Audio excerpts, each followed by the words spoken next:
إن في خلق السماوات والأرض واختلاف الليل والنهار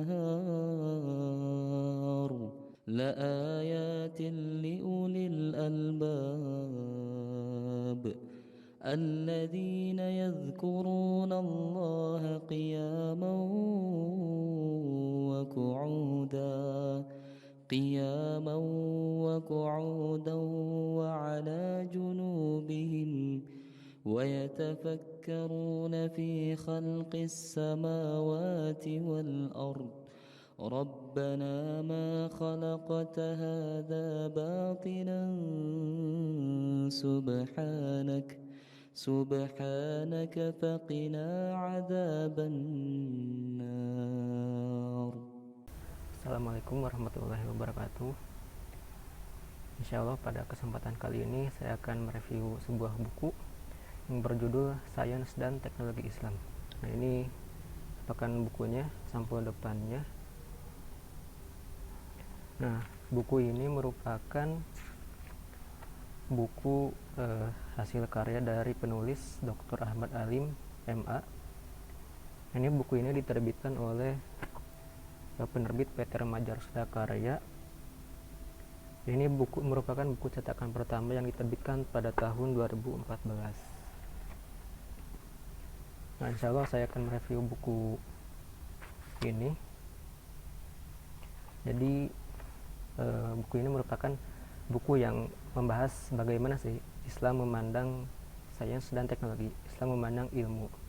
Nah, dalam buku ini dijelaskan bahwa Islam memandang sains dan teknologi ini sangat erat keterkaitannya dengan konsep tauhid.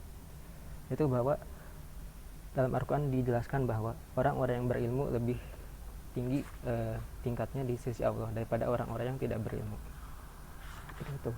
Nah, di sini dijelaskan bahwa di buku ini dijelaskan ada banyak bab, yaitu 16 bab. Nah, pada bab 1 sampai dengan bab 3 ini dijelaskan mengenai keutamaan ilmu, pengertian ilmu dengan cara memperoleh ilmu dan saluran-salurannya. Nah, di sini kita jelaskan bahwa pada bab 1 yaitu keutamaan ilmu. Nah, di sini saya baca Islam itu sangat memandang orang-orang yang berilmu, bahkan yang memiliki peranan yang sangat besar terhadap peradaban Islam. Nah, bahkan orang-orang yang berilmu memiliki kedudukan yang sangat tinggi di sisi Allah, gitu. Nah, bahkan dijelaskan di salah satu ayat yang dicantumkan pada buku ini, yaitu surat Az-Zumar ayat 9, yang artinya yaitu, katakanlah, adakah sama orang-orang yang mengetahui dengan orang-orang yang tidak mengetahui? Sesungguhnya orang yang berakallah yang dapat menerima pelajaran. Nah, Quran surat Az-Zumar ayat 9 ini menjelaskan bahwa kedudukan orang yang berilmu jauh lebih mulia daripada orang-orang yang tidak berilmu. Nah, maka orang-orang yang beribadah dengan ilmu maka lebih mulia daripada orang yang beribadah tanpa ilmu. Seperti itu. Nah, di sini juga dijelaskan bagaimana sih apa itu pengertian ilmu. Nah, apabila diambil dari buku ini, kata ilmu ini berkaitan dengan kata alam atau dunia.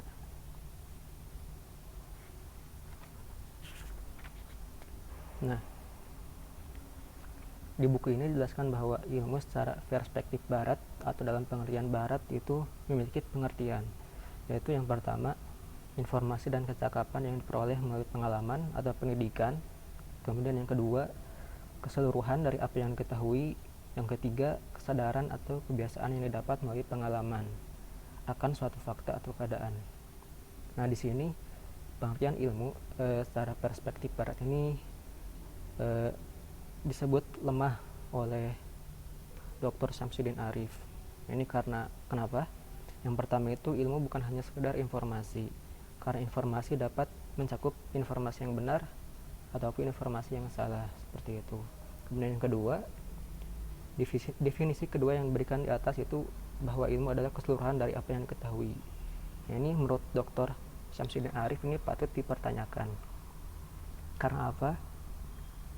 Karena keseluruhan dari apa yang kita ketahui juga patut dipertanyakan jika apa yang diketahui adalah ilmu, semata menyatakan bahwa ilmu adalah ilmu. Dan yang ketiga, itu pun tidak baik, yaitu kesadaran, awareness, atau mungkin bisa timbul dari ilmu, tapi ilmu bukan kesadaran gitu. Nah, sedangkan di sini dibahas juga dalam buku ini, buku Sains dan Teknologi Islami, ada ilmu secara perspektif Islam. Nah, pertama ada seorang ulama yang bernama Muhammad bin Shalih Al-Utsaimin atau sering kita kenal dengan Syekh Utsaimin. Nah, dalam usul fikihnya disebutkan bahwa ilmu adalah mengetahui sesuatu sesuai dengan apa adanya, yakni sesuai dengan yang sebenarnya, dengan pasti. Nah, kemudian pada bab 3 ini dijelaskan yaitu cara memperoleh ilmu dan saluran-salurannya. Nah, di sini disebutkan bahwa cara memperoleh ilmu yaitu dengan cara proses belajar. Jadi dalam Islam itu satu-satunya cara kita untuk mendapatkan ilmu yaitu dengan cara belajar. Nah, kemudian pada bab 4 ini dijelaskan mengenai klasifikasi dan hierarki ilmu. Nah, kalau kita merujuk pada sumber barat, ilmu pengetahuan barat itu ilmu dibeda-bedakan. Yang pertama, ilmu yang sifatnya logis empiris yaitu diakui sebagai ilmu. Sedangkan ilmu yang tidak logis, padahal itu ada disebutkan dalam wahyu, dalam Al-Quran, dalam kitab, itu mereka sebut bukan ilmu. Nah, itu merupakan pandangan dari ilmuwan barat.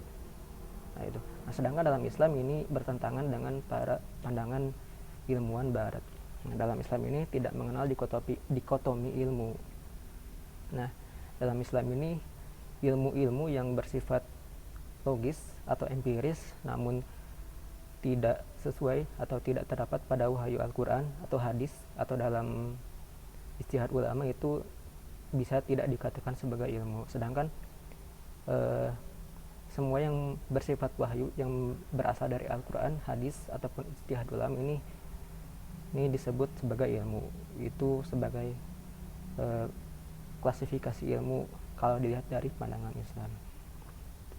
Nah, kemudian disebutkan juga bahwa dalam Islam ada hierarki ilmu. Yang pertama itu menurut Ibnu Taimiyah, yaitu yang pertama ada ilmu akidah, yang kedua ilmu syariat, kemudian yang ketiga itu menghafal, memahami dan mengamalkan Al-Quran, kemudian yang terakhir yang keempat itu ilmu lainnya yang diperlukan oleh masing-masing individu seperti ilmu-ilmu matematika, ilmu IPA, ilmu sains, dan ilmu yang lainnya seperti itu. Nah, ini kemudian pada bab selanjutnya yaitu pada bab 5 ini dijelaskan mengenai integrasi akal dan wahyu. Nah, maka di buku ini dijelaskan bahwa saat kita mencari ilmu itu kita harus mempergunakan akal serta wahyu. Tidak mungkin kita tidak mempergunakan kita tidak menggunakan dua-duanya. Jadi kita harus seimbang antara akal dan wahyu. Nah, ada kata-kata yang menarik dalam buku ini yaitu yang kata-katanya seperti ini ya. Perumpamaan akal seperti penglihatan yang sehat dan tidak cacat atau tidak buta. Nah, sedangkan perumpamaan Al-Quran seperti matahari yang cahayanya tersebar merata hingga memberikan kemudahan bagi para pencari petunjuk. Nah, maksudnya apa? Nah, maka ketika kita mencari ilmu itu kita harus mempergunakan akal dan wahyu. Apabila kita hanya menggunakan akal, kita pasti mengesampingkan kebenaran dari wahyu. Sedangkan kita hanya melihat dari wahyu saja, tetapi kita tidak menggunakan akal kita, maka itu sama saja kita dengan beribadah tanpa ilmu. Kita beribadah tanpa memperhatikan dalil-dalil apa yang kita pelajari, seperti itu. Nah, kemudian untuk bab 8 sampai dengan bab 11 ini membahas tentang faktor pendorong iptek. Nah, ilmu pengetahuan dan teknologi. Nah, ini yaitu karena ada dorongan dari agama, kemurnian dan keteguhan dalam mengimani, memahami dan mengamalkan ajaran Islam. Nah, kita juga sudah mengetahui ya sebelumnya bahwa pada peradaban khususnya pada peradaban Bani Abbasiyah ini terdapat banyak sekali ilmuwan-ilmuwan yang menghasilkan gitu ilmu-ilmu sains dan teknologi yang luar biasa gitu. prestasi yang dimiliki ilmuwan Islam itu pada saat itu diantaranya ada matematika, kedokteran, fisika, dan bidang astronomi. Nah, kemudian pada bab 12 sampai dengan bab 14 ini kita dapatkan di buku ini membahas tentang Al-Quran dan iptek. Nah, bagaimana sih hubungan antara Al-Quran dengan iptek itu? Nah, bahwa kita tidak boleh mendapatkan ilmu atau mencari ilmu iptek tapi kita mengesampingkan Al-Quran. Nah, salah satu contohnya itu ada dalam teori Darwin ya, misalkan itu disebutkan bahwa manusia merupakan evolusi dari dari kera ya, itu menurut teori Darwin. Tetapi dalam Al-Quran itu manusia pertama itu merupakan yaitu Nabi Adam, bukan, tidak pernah disebutkan dalam Al-Quran itu manusia merupakan evolusi dari kera, itu tidak pernah. Maka ilmu yang dikemukakan oleh teori Darwin itu sangat bertentangan dengan Al-Quran.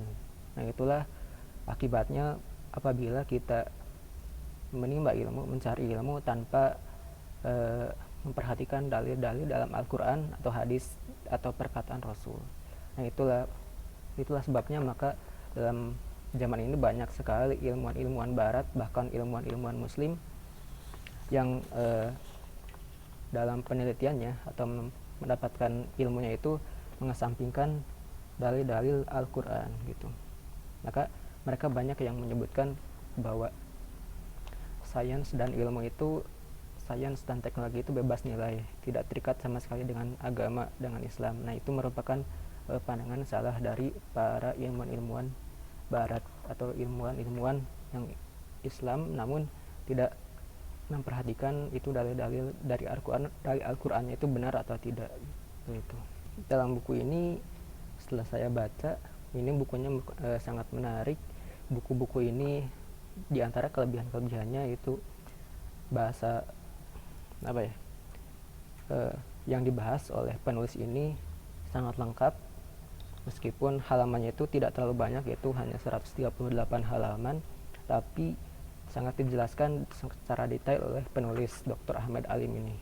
Nah, untuk kekurangannya yang saya dapatkan itu dalam buku ini masih banyak istilah-istilah yang dirasa oleh orang-orang awam itu mungkin masih asing gitu ya.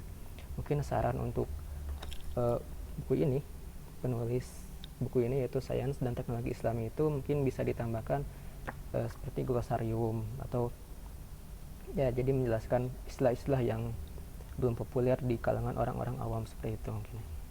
Nah, mungkin sekian review saya terhadap buku Sains dan Teknologi Islami.